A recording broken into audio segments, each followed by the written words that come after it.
Hello students, आप सबको मेरे नमस्कार। मेरे नाम है नलिनी। बच्चा, हम आज पाठ 6 समाचार पत्र की आत्मकथा। क्या है पाठ का नाम? समाचार पत्र की आत्मकथा। इस पाठ के बारे में आज समझेंगे। क्या है ये समाचार पत्र? आप सबको अच्छी तरह मालूम है। सुबह होते हुए समाचार पत्र हमारे दरवाजे में पड़े रहते हैं। सभी लोगों को समाचार पत्र को पढ़कर सुबह होता है। इसे दुनिया में दुनिया के सारे घटनाओं के बारे में ये अखबार लोगों को जानकारी देता है। ऐसे है समाचार पत्र।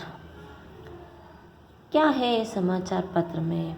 समाचार पत्र की आत्मकथा के बारे में इस पाठ में हम समझ लेंगे। इस पाठ के द्वारा बच्चे समाचार पत्र के महत्व और लाभ को समझ सकते हैं। देखिए बच्चों, इस समाचार पत्र के द्वारा बच्चों क्या सीख सकता है, इसका महत्व क्या है, उसके बारे में इस पाठ में हम पढ़ लेंगे। ये देखिए, रोज सवेरे घर में आओ, देश विदेश की खबर सुनाओ, ज़मीन आसमान की बातें बताओ, जानते हो मैं कौन हूँ? कौन है? हाँ, समाचार पत्र। रोज सवेरे घर में आओ, देश विदेश की खबरें सुनाओ, ज़मीन आसमान की बातें बताओ, जानते हो मैं कौन हूँ? कौन है? अखबार अथवा समाचार पत्र है। ನೋಡಿ ಮಕ್ಕಳೇ, ಇವತ್ತಿನ ಪಾಠ ಯಾವುದು? ಸಮಾಚಾರ ಪತ್ರ ಅಂದರೆ ದಿನಪತ್ರಿಕೆ। समाचार पत्र की आत्मकथा ಅಂದರೆ दिनपत्रिकेಯ आत्मकथे।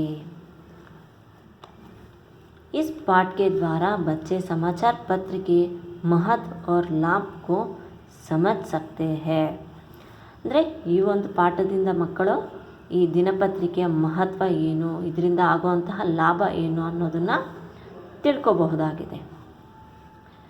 ರೋಜ್ ಸವೇರೆ ಘರ್ ಮೇ ಆವೋ ಅಂದರೆ ರೋಜ್ ಅಂದರೆ ದಿನ, ಸಬೇರೆ ಅಂದರೆ ಬೆಳಗ್ಗೆ, ಮಾರ್ನಿಂಗ್, ಸಬೇರೆ ಅಂದರೆ ಬೆಳಗ್ಗೆ, ಘರ್ ಮೇ ಆವೋ ಮನೆ ಹತ್ರ ಬರ್ತೀನಿ, ದೇಶ್ ವಿದೇಶ್ ಕಿ ಖಬರ್ ಸುನಾವು ಅಂದರೆ ದೇಶ ವಿದೇಶದ ಖಬರ್ ಅಂದರೆ ಸಮಾಚಾರ, ನ್ಯೂಸನ್ನು ಸುನಾವು ಅಂದರೆ ತಿಳಿಸ್ತೀನಿ, ಕೇಳಿಸ್ತೀನಿ, ज़मीन आसमान की बातें बताऊँ ಅಂದರೆ ಭೂಮಿಯಲ್ಲಿ ನಡೆದಿರೋಂಥ ಮಾತು, ಆಸ್ಮಾನ್ ಅಂದರೆ ಆಕಾಶದಲ್ಲಿ ಏನಾಯಿತು, ಭೂಮಿಯ ಮೇಲೆ ಏನಾಯಿತು ಅನ್ನೋಂಥ ಮಾತನ್ನು ಹೇಳ್ತೀನಿ, ಜಾನ್ತೆ ಹೋ ಮೇ ಕೌನ್ ಹೂँ ನೋಡಿ, ರೋಜ್ ಸಬೇರೆ ದಿನ ಬೆಳಗ್ಗೆ ಮನೆ ಹತ್ರ ಬರ್ತೇನೆ, ದೇಶ್ ವಿದೇಶ್ ಕಿ ಖಬರ್ ಸುನಾವು ದೇಶ ವಿದೇಶದ ಸಮಾಚಾರವನ್ನು ತಿಳಿಸ್ತೀನಿ, ಮತ್ತು ज़मीन ಆಸ್ಮಾನ್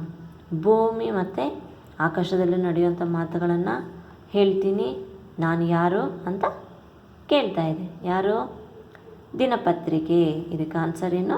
ದಿನಪತ್ರಿಕೆ ಅಥವಾ ನ್ಯೂಸ್ ಪೇಪರ್ ಅಥವಾ ಸಮಾಚಾರ ಪತ್ರ, ಈ ಥರವಾಗಿ। याद आया आपको मैं ही समाचार पत्र हूँ। सुबह होते ही मैं हर घर में दिखाई देता हूँ। कई लोगों की मुझे पढ़े बिना सुबह ही नहीं होती। कहीं मुझे पढ़ते पढ़ते ही चाय या कॉफ़ी पीते हैं। मैं व्यक्ति के जीवन का एक महत्वपूर्ण हिस्सा बन गया हूँ। मैं मनुष्य को उनके अपने घर बैठे बैठे सारे विश्व की जानकारी देता हूँ। मैं अमीर गरीब सबके ज्ञान का सत्य और सुलभ संदान हूँ। याद आया आपको, मैं ही समाचार पत्र हूँ। सुबह होते ही मैं हर घर में दिखाई देता हूँ। कई लोगों की मुझे पढ़े बिना सुबह ही नहीं होती। कहीं मुझे पढ़ते पढ़ते ही चाय या कॉफ़ी पीते हैं। मैं व्यक्ति के जीवन का एक महत्वपूर्ण हिस्सा बन गया हूँ। मैं मनुष्य को उनके अपने घर बैठे बैठे सारे विश्व की जानकारी देता हूँ। मैं अमीर गरीब सबके ज्ञान का सस्ता और सुलभ संदान हूँ। ನೋಡಿ ಮಕ್ಕಳೇ, ಯಾದ್ ಆಯಾ ಆಪ್ಕೋ, ಇಲ್ಲಿ ಹೇಳ್ತಿದೆ ಏನಂತ, ದಿನ ನಾನು ನಿಮ್ಮ ಮನೆ ಹತ್ರ ಬರ್ತೀನಿ, ದೇಶ ವಿದೇಶದಿಂದ ಸಮಾಚಾರವನ್ನು ತಿಳಿಸ್ತೀನಿ ಮತ್ತು ಭೂಮಿ ಆಕಾಶದಲ್ಲಿ ನಡೆಯುವಂಥ ಮಾತುಗಳನ್ನು ಹೇಳ್ತೀನಿ. ಆದರೆ ನಾನು ಯಾರು ನಿಮಗೆಲ್ಲ ಗೊತ್ತಾ ಅಂತ ಕೇಳ್ತಾ ಇದೆ. ಆವಾಗ ಇಲ್ಲಿ ನ್ಯೂಸ್ ಪೇಪರೇ ಸಹ ಆನ್ಸರು ಕೊಡ್ತಾ ಇದೆ. ಏನಂತ, ಯಾದ್ ಆಯಾ ಆಪ್ಕೋ, ನೆನಪು ಬಂತಾ ನಿಮಗೆ? ಯಾದ್ ಅಂದರೆ ನೆನಪು. मैं ही समाचार पत्र हूँ. मैं ही ನಾನೇ ಸಮಾಚಾರ ಪತ್ರ ಅಂದರೆ ನ್ಯೂಸ್ ಪೇಪರ್, ದಿನಪತ್ರಿಕೆ. ಸುಬಹ ಹೋತೆ ಹಿ ಮೇ ಹರ್, ಸುಬಹ ಅಂದರೆ ಬೆಳಗ್ಗೆ, ಮಾರ್ನಿಂಗ್. ಸುಬಹ ಹೋತೆ ಹಿ ಮೇ ಹರ್ ಘರ್ ಮೇ ದಿಖಾಯಿ ದೇತಾ ಹೂँ. ಬೆಳಗ್ಗೆ ಆಗ್ತಾ ಇದ್ದಂಗೆ ನಾನು ಎಲ್ಲರ ಮನೆಯಲ್ಲಿ ಕಾಣಿಸ್ಕೊಳ್ತೀನಿ. ಕಹಿ ಲೋಗ್ ಕಿ ಮುಜೆ ಪಡೆ ಬಿನಾ ಸುಬಹ ಹಿ ನಹಿ ಹೋತಿ. ನೋಡಿ, ಕೆಲವ್ರಿಗೆಲ್ಲನೂ ನನ್ನ ಅಂದರೆ ಸಮಾಚಾರ ಪತ್ರವನ್ನು ಓದಿಲ್ಲ ಅಂತಂದರೆ ಅವ್ರಿಗೆ ಬೆಳಗ್ಗೆನೇ ಆಗೋದಿಲ್ಲ, ಏನು ಮುಂಜಾನೆ ಆಗೋದಿಲ್ಲ, ಮಾರ್ನಿಂಗ್ ಆಗಲ್ಲ ಅಂತ ಹೇಳ್ತಿದೆ. ಕಹಿ ಲೋಗೋಂಕಿ ಮುಜೆ ಪಡೆ ಬಿನಾ, ಓದಲಿಲ್ಲ ಅಂದರೆ ಬೆಳಗ್ಗೆನೇ ಆಗೋದಿಲ್ಲ ಅವ್ರಿಗೆ, ದಿನ ಬೆಳಕಾದಂಗೆ ಅನಿಸಲ್ಲ. ಕಹಿ ಮುಜೆ ಪಡ್ತೆ ಪಡ್ತೆ ಹಿ ಚಾಯ್ ಯಾ ಕಾಫಿ ಪೀತೆ ಹೇ. ಪ್ರತಿದಿನ ಜನರು ಏನು ಮಾಡ್ತಾರೆ, ನ್ಯೂಸ್ ಪೇಪರನ್ನು ನೋಡಿಕೊಂಡು ಓದ್ಕೊಂಡು ಕಾಫಿ ಅಥವಾ ಟೀಯನ್ನು, ಚಾಯ್ ಅಂದರೆ ಟೀ, ಕಾಫಿ ಪೀತೆ ಹೇ ಕುಡಿತಾರೆ. ಏನು ಮಾಡಿಕೊಂಡು ನ್ಯೂಸ್ ಪೇಪರ್ನ ಓದ್ತಾ. मैं व्यक्ति के जीवन का एक महत्वपूर्ण हिस्सा बन गया हूँ. ನಾನು ಒಬ್ಬ ವ್ಯಕ್ತಿಯ ಜೀವನದ ಒಂದು ಮಹತ್ವಪೂರ್ಣವಾದ ಒಂದು ಭಾಗ ಆಗೋಗಿದ್ದೀನಿ, ಜೀವನದ ಒಂದು ಭಾಗ ಆಗಿದ್ದೀನಿ.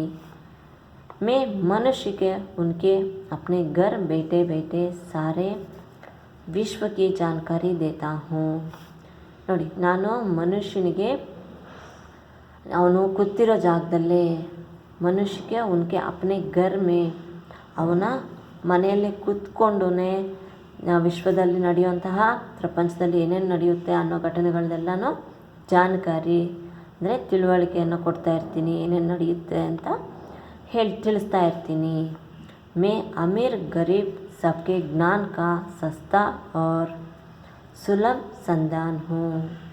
ನೋಡಿ, ನಾನು ಬಡವ ಶ್ರೀಮಂತ ಅನ್ನೋ ಭೇದ ಭಾವ ಇಲ್ಲದೆ ಎಲ್ಲರಿಗೂ ಜ್ಞಾನವನ್ನು, ಸಬ್ಕೆ ಜ್ಞಾನಕ, ಎಲ್ಲರ ಜ್ಞಾನದ ಸಸ್ತಾ ಅಂದರೆ ಕಡಿಮೆ, ತುಂಬ ಕಡಿಮೆಯಾಗಿ ಸಿಗುವಂತಹ, ಸುಲಭವಾಗಿ ಸಿಗುವಂತಹ ಸಂಧಾನಕಾರ ಅಂದರೆ ಯಾವ್ಯಾವ ವಿಚಾರಗಳೆಲ್ಲ ಇಲ್ಲಿಂದ ಒಂದು ಕಡೆಯಿಂದ ಇನ್ನೊಂದು ಕಡೆಗೆ ರವಾನೆ ಮಾಡುತ್ತಲ್ಲ ಸಂದೇಶಗಳನ್ನು, ಆ ರೀತಿಯಾದಂತಹ ಸಂಧಾನ ನಾನು ಮಾಡ್ತೀನಿ.